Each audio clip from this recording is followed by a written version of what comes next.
Ladies and gentlemen, welcome. Wanted to make this video very quick, very short, and what this is about is this is the BetaFPV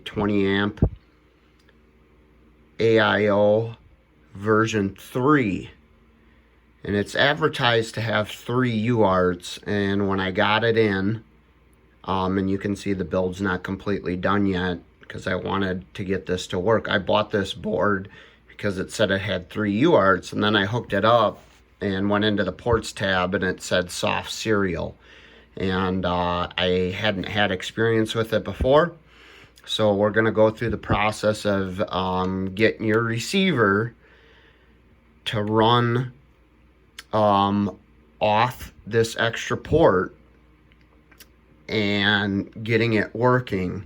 And the reason is I'm going to have the VTX on a UART, and I'm also going to have this on the UART, and these little guys are awesome once you have them hooked up.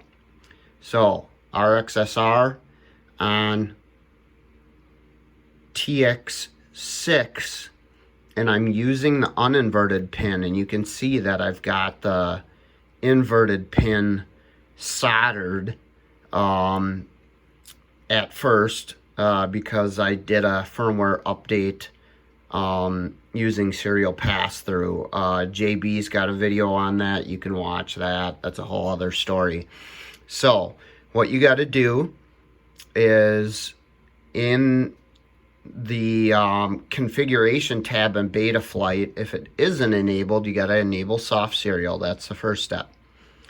Second step is go back into the ports, and you should see UART 1, UART 2, which is normal, and then a soft serial port listed.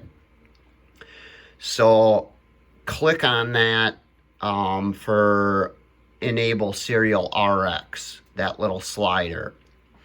Then you want to solder, and this is why I did this, so that I don't have to use this little tiny ass uninverted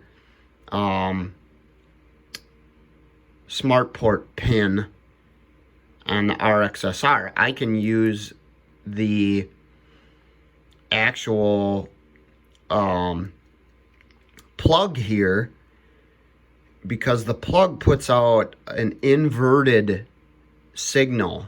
This pin puts out an uninverted signal. Running off soft serial will allow you to use an inverted signal. So we enabled the port, it should show up. Then we enable that the receiver is on the port, and then we're soldered to TX6 on the board layout, which BetaFPV has a board layout on their website.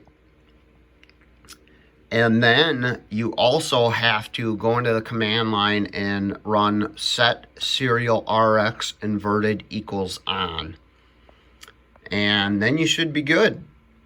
So again, this allows you to use the regular plug and not worry about that little tiny solder point stressing and snapping off.